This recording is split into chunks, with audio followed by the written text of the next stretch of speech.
When you need mealtime inspiration, it's worth shopping Kroger, where you'll find over 30,000 mouth-watering choices that excite your inner foodie. And no matter what tasty choice you make, you'll enjoy our everyday low prices, plus extra ways to save, like digital coupons worth over $600 each week. You can also save up to $1 off per gallon at the pump with fuel points. More savings and more inspiring flavors make shopping Kroger worth it every time. Kroger, fresh for everyone. Fuel restrictions apply.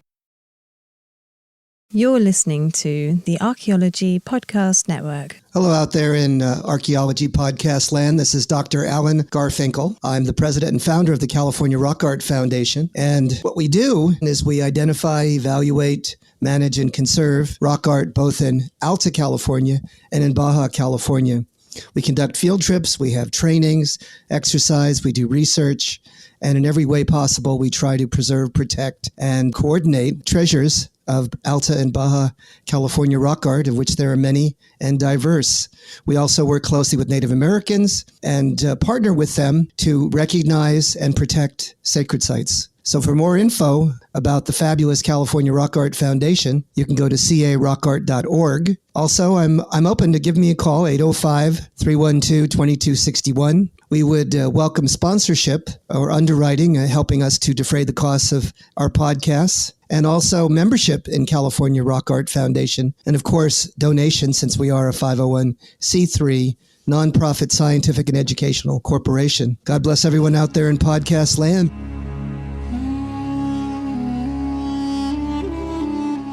You're listening to the Rock Art Podcast. Join us every week for fascinating tales of rock art, adventure, and archaeology. Find our contact info in the show notes and send us your suggestions.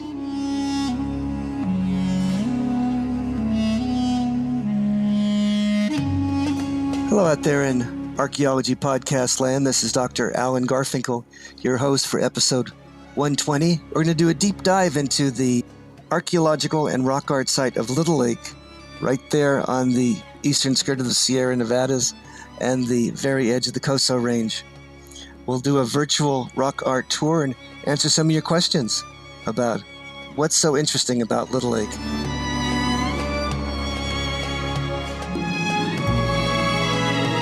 Welcome to the show, everybody. This is Chris Webster, and if you're hearing my voice, it means I'm talking to Alan about something interesting. Alan, how you doing? Good. How are you?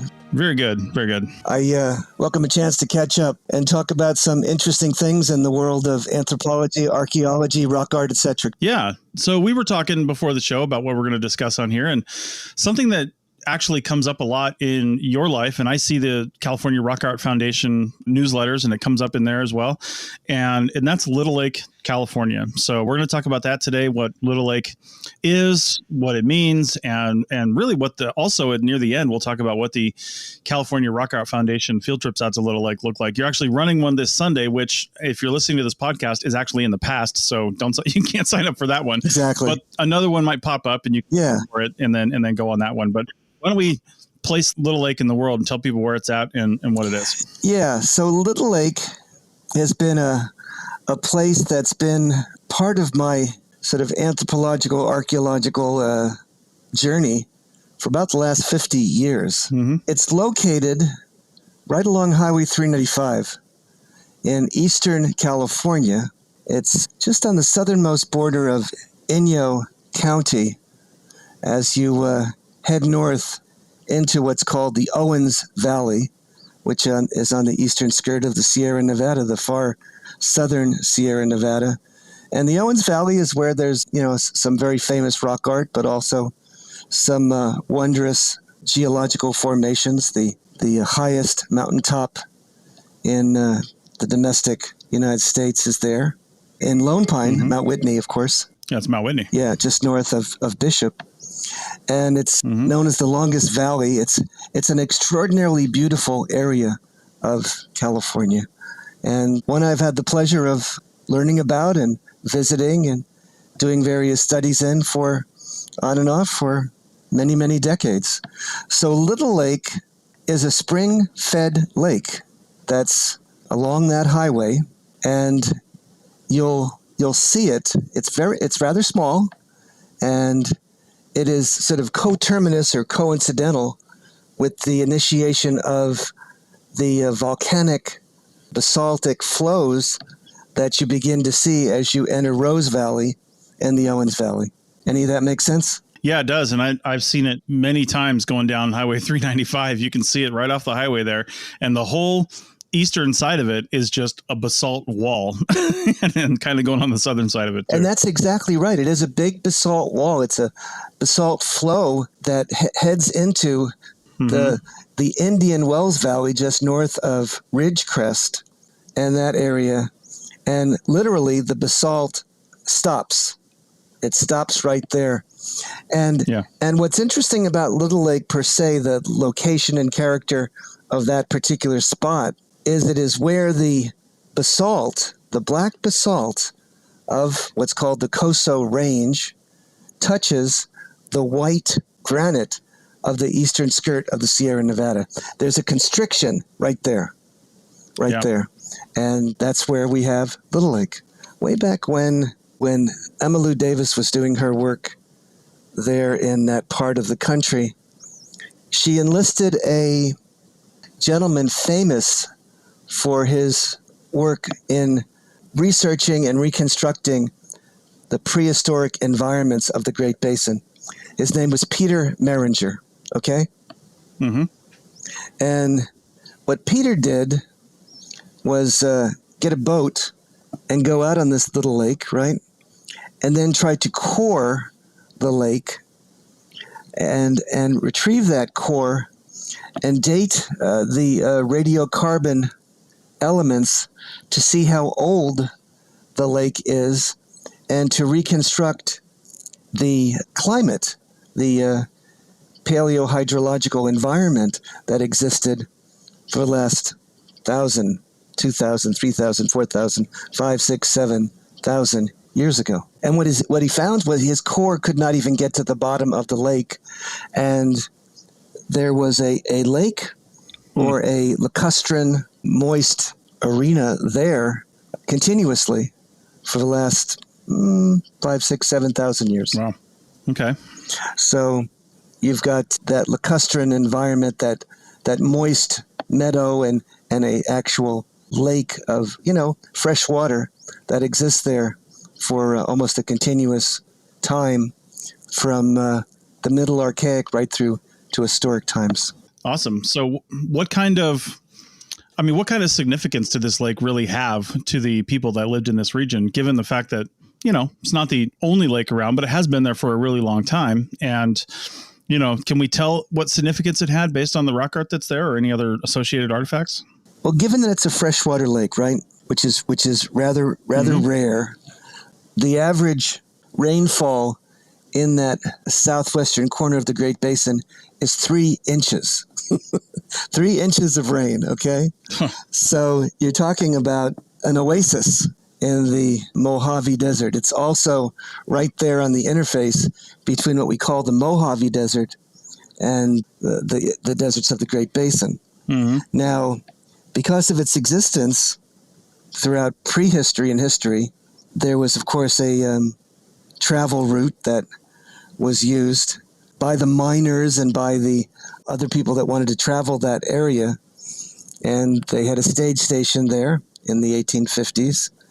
And throughout prehistory, in the late prehistoric period, the native people traversed the area and stopped at Little Lake as a, kind of a way station in the California desert before continuing their route towards the west, towards the Sierras and into the Central Valley and into the Coast Range and on to the coastal plains, etc. So chances are Little Lake played some sort of a role in that whole interchange, in that whole route and travel spectacle, probably for most of history and prehistory. Yeah. Okay. So there it is. I got acquainted with it by accident. I knew little to nothing about it, right? Okay. But as it turned out, one of the first jobs I ever had to do in archaeology was when I moved to Riverside and found myself needing employment. And I went to work for the Bureau of Land Management in the Riverside office doing what was called the California Desert Plan, right? the desert planning staff, where they were initially doing studies on where the greatest treasures of archaeology and history existed, and biology and all the other resource bases throughout the California desert, especially where it was located on government Bureau of Land Management land. And there, in fact, was a lot of BLM land right there around that place we call Little Lake. Yeah. So I became aware of that place and was initially, attracted to it. I wanted to know more about it and found it to be intriguing. There was there was from many years ago a cutoff, a turnoff into a parking lot and into a little trail that went to a place called Fossil Falls. And Fossil Falls has nothing to do with fossils and nothing to do with really as much as with a waterfall per se. But what it is the Pleistocene River, the Owens River, traversed the eastern skirt of the Sierras, traveling down Owens Valley and meandering its way into that area just north of Little Lake, cutting a gorge and making a waterfall there at the edge of the Coso Range.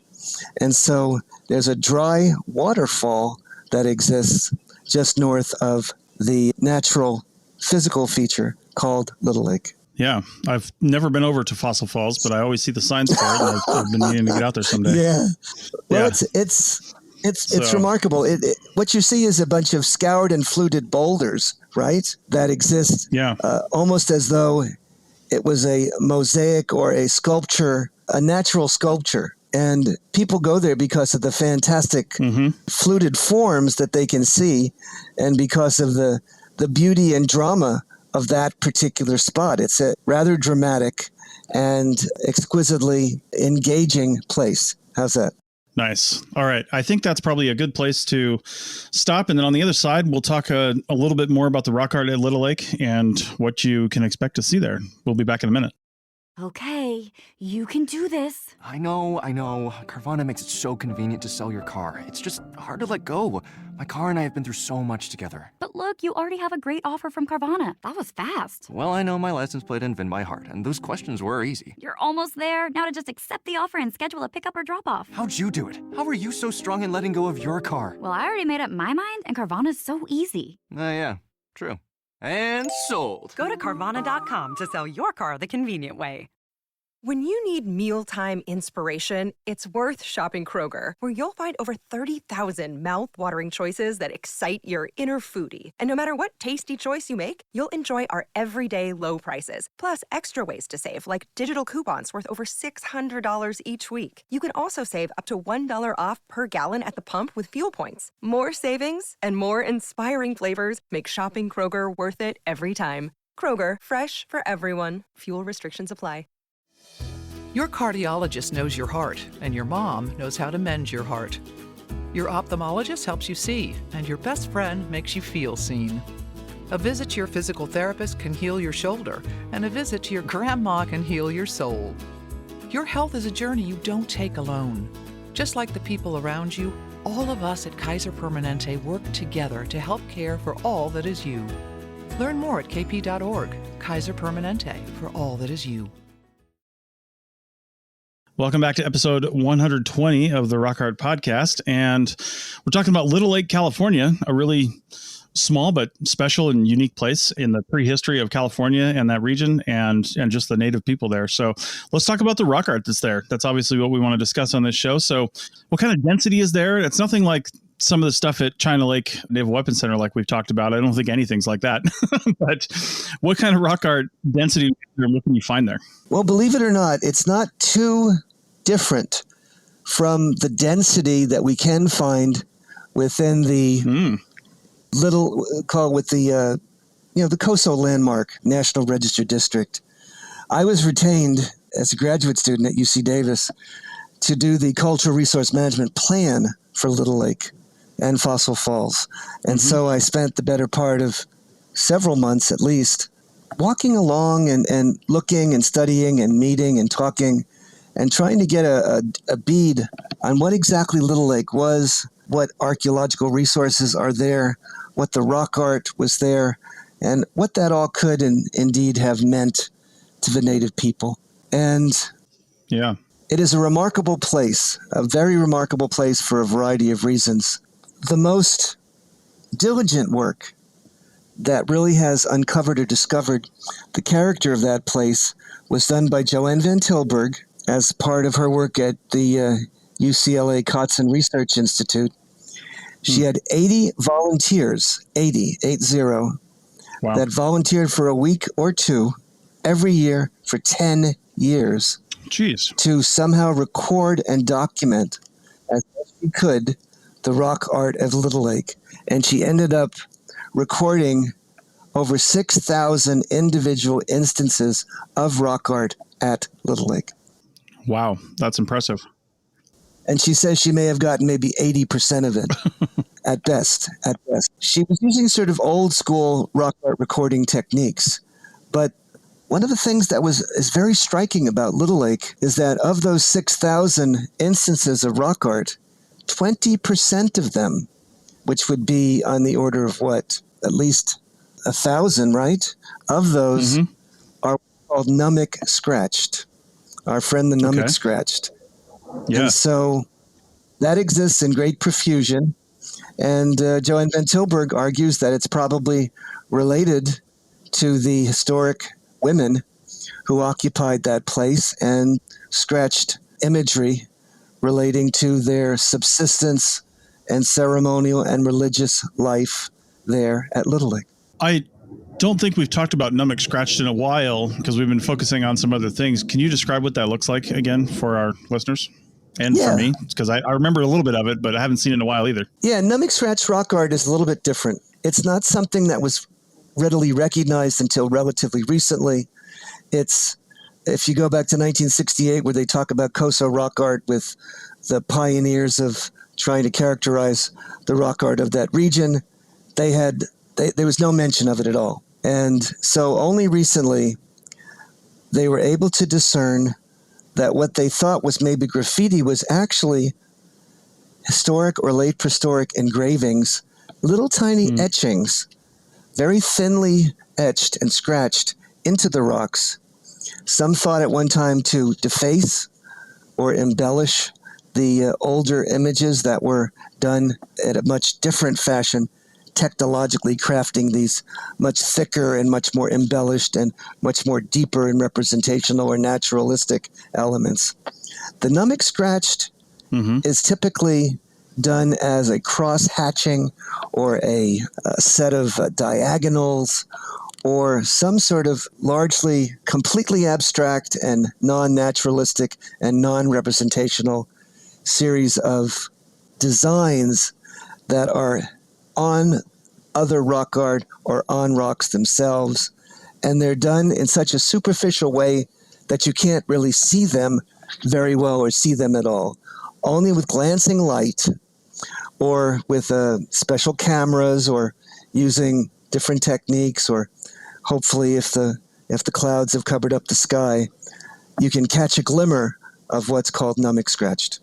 Okay. So what other kinds of rock art can we find there? There's the classic rock art of Koso there in profusion. So we have the classic Koso bighorn sheep. We have the flat back, boat-shaped bodied with full front-facing bifurcated horns, some of them quite large. We have depictions of dart points. We have tremendous profusion of otlotl images. Those are, of course, the implements that are used to spear and kill the wild animals, the larger artiodactyls. And then there's other imagery, decorated animal human figures, not in profusion. And then there's a host of other rock art there that is pictographs, paintings, and they're polychrome. They're red, they're white, they're black, etc. These exist in a great abundance at certain areas of Little Lake. If you go to Little Lake and you look at the geography and landform, the lake itself is rather small, and wrapping around the lake is a singular and impressive basalt flow that looks like a snake. It has that columnar basalt that's right above the lake as well, and it's a black-brown, intense color. And then at the end of the lava flow terminus, it has a bulbous end, and that's either called the head or tail of the rattlesnake. And that is where there's an enormous concentration of rock drawings, both petroglyphs, pictographs, nummic scratched, and ancient rock art that has been dated using portable XRF methods, state-of-the-art portable XRF, to 10,000 years ago. Wow, that's impressive. Yeah. Do you think this site meant anything, I don't know, different or unique to the people of that area as compared to other rock art sites? You know, I mean, similar to the ones on China Lake and in the area. Or was it special, or was it just, I don't want to say an ordinary, but just like another place where, you know, there's a collection of rock art that people went to frequently, and maybe that's the reason why there's so much there? Or do you think there was something special about it? I think there was something very special about it because of the presence of the lake. What's unusual in part is that on the base, we have a class of beings, supramundane beings. We call them pattern-bodied anthropomorphs, decorated animal-human figures, or animal-human avian women, lunar goddesses, etc. Those are absent at Little Lake. You can't find almost a one of them if your life depended on it. I think there's a total of 2 or maybe even 3 or 4 at most of these decorated animal-human figures. I'm not sure why. I am not sure exactly why, but for whatever reason, that particular class of figures, elements, are absent there. Yet, the area is solidly a singular archaeological establishment where you can't put your foot down without stepping on an artifact. That is where the Pinto site, the Stall site at Little Lake exists. And that's where Mark Raymond Harrington, in 1957, working for the Southwest Museum, excavated and found what he felt to be house floors and living spaces and burials, and a very rich and abiding expression of permanent occupation there on the shores of Little Lake. That's interesting. Has anybody gone back to, I mean, that was in the 1950s. No shade on 1950s archaeology, but has anybody gone back to reanalyze that thinking and see what we think about today using modern methods, or is that still accepted? Well, there's been lots of different studies and, minimal excavations here and there at Little Lake, but nothing substantial and nothing to really sink your teeth into vis-a-vis as grand as what Harrington did in 57 or what Joanne Van Tilburg did a few years back to hopefully characterize the rock art. Now, when Tilburg was in there, she went to town and tried to very, very intensively to examine the ethnographic record, the archaeological record, what all the other archaeologists had said about Coso rock art, what they had said about the ethnographic peoples that resided around that area, and what we might believe would have gone on at Little Lake. And one of the resulting conclusions was, in contrast to what some of the other scholars, rock art scholars, said, is she had said there was very, very little evidence of anything that she could pin down to relate to hunting activities. She did not see that as a significant subsistence settlement element to all of her research there at Little Lake itself. Okay. Which is interesting because one of the continuing controversial elements when you think about Coso rock art has been the ongoing dialogue between all kinds of various people over the years since 1968, including Campbell Grant, David Whitley, Dr. Alan Garfinkel, etc., about the role of hunting and its significance or lack thereof in the subsistence settlement activities of the people who lived in the Coso Range. Interesting, huh? Yeah. Okay. All right. Well, with that, let's take our last break and then talk about what a trip out to Little Lake would look like and how you can participate in one of those. We'll be back in a minute.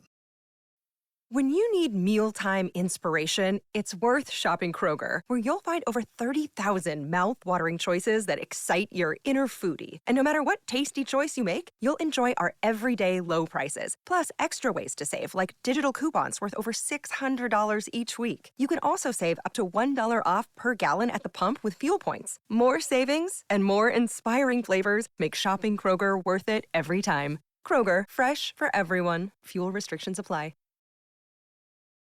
Welcome back to the Rock Art Podcast, episode 120. Again, we're talking about Little Lake, California, and the rock art in this really small place with a lot of rock art to see.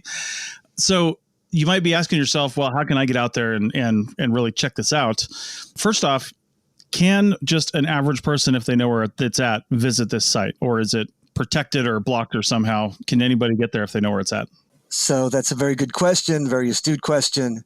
And the answer, of course, for most of COSO rock art is that it's protected either by the Bureau of Land Management or by the owners of the private Little Lake Duck Club or by the China Lake Naval Weapons Center itself.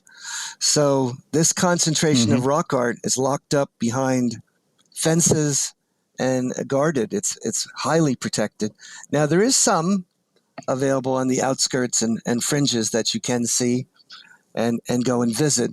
But the largest concentrations and larger expressions are pretty much difficult to near impossible to get to see. Also, especially with the issues of COVID, the issues of an enormous earthquake that hit the base 2 years ago in excess of 7.1. Yeah. That had, they estimate, $8 billion worth of damage. And then with the Little Lake Duck Club being hit by that monsoon and destroying all their roads and having to put tens of thousands, if not hundreds of thousands of dollars back into reconstructing all of those roads, they've been a little bit adverse to opening up their private duck club to the general public again. I think because of liability issues and the issues of maintenance to try to keep up such a pristine property. They spent $1 million to clean it up. They go regularly in there and clean up the deposits of weeds and other undergrowth that cloud and create a difficult lake environment. And it cost them a lot of money. They only have 25 members, and I think the members pay some unbelievable amount of money for access to the lake once or twice a year during the year to hunt and to spend time at the lake. When you get there, wow. And we're going in there one time this year, and I imagine in the future we'll have other times that we can go into Little Lake again, and I'm sure at some time in the future they're going to open up the base and there'll be times that we could go into, see Little Petroglyph Canyon as well. You will see some treasures. At Little Lake itself, when you get there, you'll see the stall site itself, which is an open-air campsite.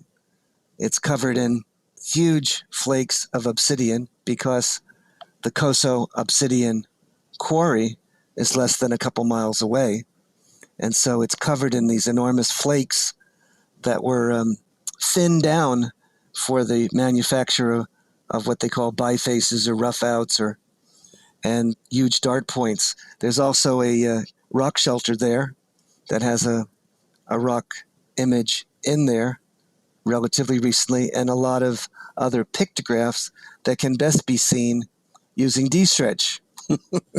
And D-Stretch, of course, is a post-processing element, a program that brings out the invisible and makes it visible in terms of pigment, but also in terms of some of the images of rock art. So there's that. And then when you get all over the Little Lake itself, there's whole walls of rock art that are just covered with a lot of representational images, with otlotls, with dogs, with what else? Milling slicks, everything under the sun you can possibly see in Great Basin rock art, both representational, realistic, and abstract, is perceived. There's examples of rattlesnakes. There's examples of mountain lions are represented frequently. On and on and on. I could go on. But there's every class of figures that can be found on the base are also seen at Little Lake itself. Nice. Yeah, I highly recommend anybody who's a fan of going and visiting rock art sites to download D-Stretch onto their phone. I know it has an iPhone app. I've got it on mine, and it works completely offline. So you don't have to, if you're out in the middle of nowhere, you can take a photograph with your camera roll and then open up D-Stretch, bring it in, and try these different presets for different presets for different basically exposure settings and color settings that are known to help pull out some of these sort of hidden images that you can see in rock art. It's pretty cool. So check that out. It's not a free app. You can download it, but then there's like one guy that's created this and is supporting it. So help support him a little bit and get the app. So, but it's pretty neat. So talking about the California Rock Art Foundation field trips to Little Lake, what does a day look like that? Like, where do they meet? What do you guys do for the day? What does that take us through that field trip? Yeah. We meet there about 9 a.m. And it's at the entrance to Little Lake there at 395. They'll open up the gate for us, and we assemble, and then we drive in. There's a house there. We fill out some paperwork that's a liability form, and then they let us go, which is rare. They let us go wherever we want to go, but we let us walk on anything we want to walk on.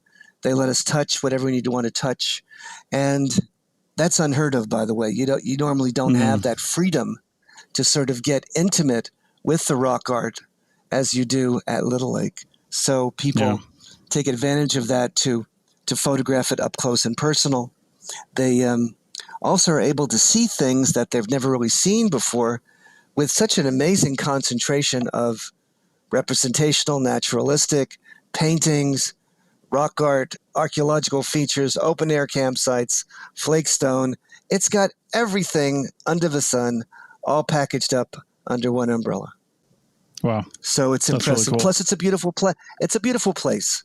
It really is. To see a spring-fed natural lake, much as it was throughout prehistory, is an honor and a privilege to actually, experience that. We then, go to various places that have been identified as concentrations of the rock art. Some are in alcoves. Some are exclusively paintings. Some are other areas that are sort of in cul-de-sacs. And then we'll stop for lunch right near the lake and have something. I'll probably give a bit of a lecture or answer questions as we go around to the various sites, trying to do my best to field all the questions and do my best to answer them as best we can based on our studies and research. And then at about mid-afternoon, we'll say adieu, and some people then take some further time, and they go out to Fossil Falls, and they'll take pictures there as well. And then we end up leaving for our various domiciles, or going in to Ridgecrest and maybe getting a bite to eat, and then going home with a wondrous day experienced. Nice. And people, are never the same, because they can't get those images out of their mind, because they're very very compelling. How do one explain this? These are images that cause one to emote. They're emotional images. They're images that produce surprise. They also produce joy or drama or inspiration. They'll show individuals with hands arising towards the sky. Those are called adorants, who are praying to their deities. And so it's a freeze frame into the minds of people that lived hundreds and thousands of years ago. Awesome. Okay. So how can people join in with these field trips to Little Lake? I know you're doing one already that's going to have gone after we release this episode, but where can they keep an eye out to really find out when these are happening? Yeah, I would stay vigilant, but I would join the California Rock Art Foundation or support the the efforts that we have with our podcast in underwriting or sponsoring these podcasts.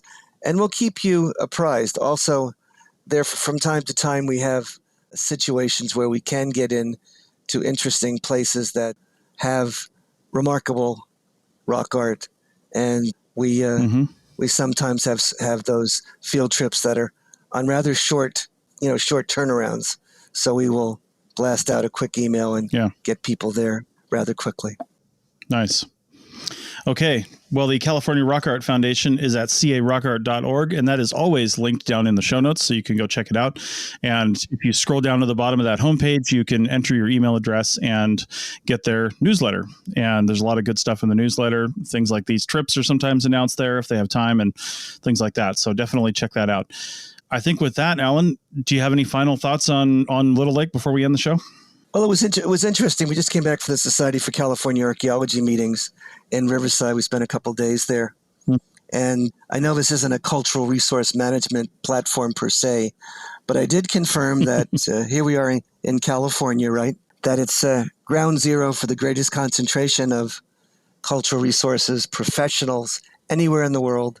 There's 2,000 such people that are actively engaged in various ways, studying the past or preserving the past or teaching about the past and history and prehistory and architecture.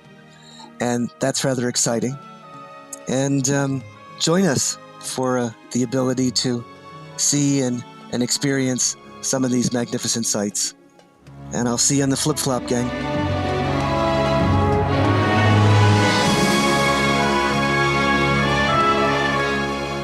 Thanks for listening to the Rock Art Podcast with Dr. Alan Garfinkel and Chris Webster. Find show notes and contact information at www.arcpodnet.com/rockart. Thanks for listening, and thanks for sharing this podcast with your family and friends.